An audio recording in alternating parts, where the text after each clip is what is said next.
Correspondent Liis Doucet has just interviewed Estonia's defence minister in the last few minutes. He just had a meeting with President Trump, a meeting described as the 2% club. In other words, those NATO countries keeping their commitments to spend 2% of GDP on defence spending. It is a huge issue for Donald Trump, a sentiment the defence minister also echoed.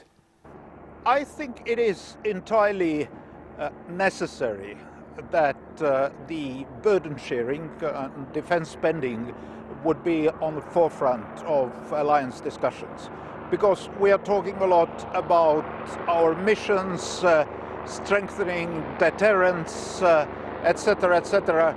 But if you don't have the actual troops, the whole thing becomes worthless. You can build units, call them NRF, BJTF, or any other name of that nature, but if you don't have the actual battalions, brigades, ships and planes, then you are not a military force. So actually getting the operational capabilities, the combat capabilities ready, you need to spend. I mean, there's no way around it.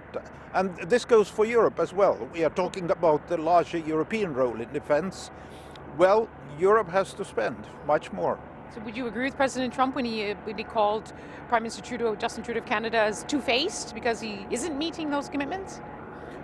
Prime Minister Trudeau is of course not two-faced by far. I think it's every country has its own challenges when looking at the political decisions for defense spending. There are many priorities, so prime ministers have to balance it out. But of course, Canada is doing a lot. I mean, Canada is the EFP battalion in Latvia, making a very strong stance, indicating Canadian support for NATO unity, showing flag to Russia that NATO is serious. So I think we should appreciate that. But of course, we call upon all allies to spend more, and that's how it is. Does it make you nervous when NATO members like France, President Macron says the focus on Russia should not be the main priority. We should focus on anti-terrorism. Do you worry that the focus on Russia could be slipping a bit? I don't think so. And I think today also President Macron gave a very clear explanation of what he's talking about. His primary message was whether to call Russia an enemy or not. And this is really an issue which one can debate, and different countries have different views. And your view is an enemy? It's of course, it depends very much on how close you live to Russia. But certainly Russia is a threat. I think that is something which everybody understands.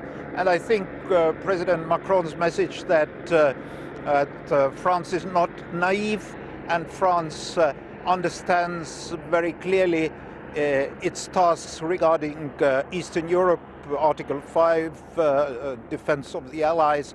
I think that gave a very good context in developing this discussion further. We have nothing against having good relations with Russia. Unfortunately, we are dealing with a country which has attacked other countries, notably Ukraine, and is still occupying huge swaths of that country. So I think this is a reality. There's no way of hiding it or somehow sweeping it under the carpet.